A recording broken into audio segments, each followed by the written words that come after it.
Good morning to all of you. आज हम लोग पढ़ेंगे हिंदी वर्णमाला। हिंदी वर्णमाला में वर्तमान समय में 53 वर्ण हैं। पहले ये 52 थे, अभी इसमें एक और ऐड कर दिया गया है। और ये ऐड किसने किया है? ये ऐड किया है हिंदी निर्देशालय नाम की एक संस्था है, उन्होंने ये ऐड किया है। तो आगे उस वर्ण को भी पढ़ेंगे हम लोग जो नया ऐड हुआ है। और अभी हम लोग जो है हमारे पास सारे वर्णों को पढ़ना स्टार्ट करते हैं। सबसे पहले स्वर से स्टार्ट करेंगे।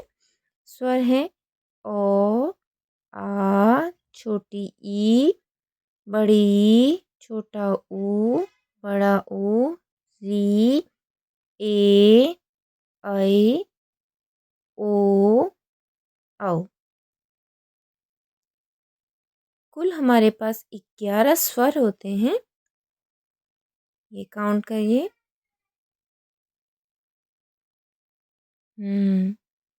तो टोटल हमारे पास 11 स्वर होते हैं।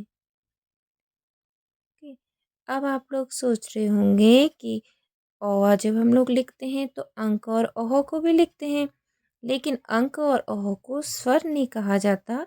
हाँ, स्वर के अंतर्गत उसको रखा जाता है, लेकिन उसको अलग से उसका एक नेम है हिंदी व्याकरण में या हिंदी वर्णमाला में, अयोग्य वाह। तो अयोग्य वाह भी हमारे पास 2 होते हैं। जैसे 11 स्वर हो गए प्लस 2 अयोग्य वाह हो गए। ठीक है, तो टोटल कितने हो गए अभी तक? 13। अब स्पर्श व्यंजन होते हैं कुछ। अब स्पर्श व्यंजन क्या होते हैं? स्पर्श व्यंजन में क, ख, ग, घ, ङ आता है। अब हिंदी लिखने में जब वर्ण सिखाए जाते हैं बच्चे को, तो बहुत सारे लोग मिस्टेक करते हैं।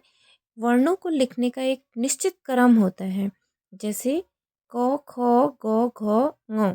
एक लाइन में केवल 5 ही वर्ण लिखने चाहिए, क्योंकि इनका भी आगे जब हम लोग वर्णमाला का विश्लेषण करते हैं ना, तो इनका अलग अलग वर्ग बनता है। जैसे क वर्ग, ख वर्ग, ग वर्ग, घ वर्ग, ङ वर्ग। और ऐसे ही फिर क वर्ग होता है, च वर्ग अलग होता है, त वर्ग अलग होता है, ट वर्ग अलग होता है। तो ये सारे अलग अलग वर्ग हो जाते हैं। तो इसको लिखने का जो सही क्रम है वो यही है कि एक लाइन में ये जो स्पर्श व्यंजन है वो 5 ही वर्ण लिखे जाएंगे ना। क ख ग घ ङ। फिर नई लाइन से लिखा जाएगा च छ ज झ य। फिर नई लाइन से लिखा जाएगा ट ठ ड ढ ण। फिर नई लाइन से लिखा जाएगा त थ द ध न। फिर नई लाइन से लिखा जाएगा प फ ब भ म। तो अब गिनिए ये टोटल कितने हो गए? ये टोटल स्पर्श व्यंजन कितने हो गए? 25।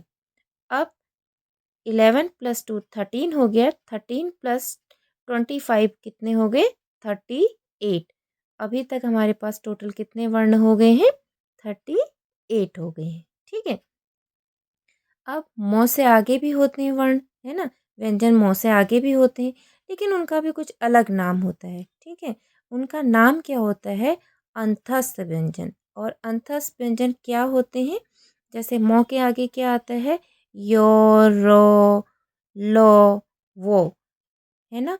तो ये 4 हमारे पास क्या है? अंतस्थ व्यंजन है। ठीक है, अब 38 में 4 फिर से ऐड करिए, कितने हो गए? 42। ठीक है, और 4 हमारे पास ऊष्म व्यंजन होते हैं। ऊष्म का मतलब होता है जैसे गर्म हवा जिन व्यंजनों को बोलने में मुंह से बाहर आती है ना, तो वो होते हैं ऊष्म व्यंजन। जैसे तालव्य श, मूर्धन्य स और दंती स और हो। ये भी हमारे पास क्या होते हैं? 4 वर्ण। तो अभी तक 42, 42 + 4 कितने हो गए? 46। ठीक है, अब 46 अभी तक हमारे पास टोटल हो गए हैं। ठीक है, अब मेरे पास नीचे बोर्ड में स्पेस नहीं था, तो यहाँ पर साइड पे लिख रही हूँ। जब आप लोग चार्ट बनाएंगे अपना, तो उसको नीचे ही लिखते जाइएगा। ठीक है, अब हमारे पास होते हैं संयुक्त वर्ण। वर्ण और संयुक्त वर्ण भी जैसे आप सब लोग को पता है, संयुक्त वर्ण कितने हैं? 4 होते हैं। ठीक है, क्या क्या होते हैं? अक्ष, त्र, ज्ञ, और श्रौ श्रमिक वाला श्रौ। ठीक है, ये भी हमारे पास कितने होते हैं 4। ठीक है, आप काउंट करिए कितने हो गए 46 अभी तक हुए थे। 4 उसमें संयुक्त वर्ण और ऐड करेंगे तो कितने हो जाएंगे 50। अब 2 वर्ण हमारे पास होते हैं उच्छिप्त वर्ण। उच्छिप्त मतलब कहीं और से आए हुए। ठीक है, वो एक ये जो पढ़ में हम ड़ लिखते हैं वो, और सड़क में जो ड़ लिखते हैं या घड़ी में भी कई बार लिखते हैं तो वो।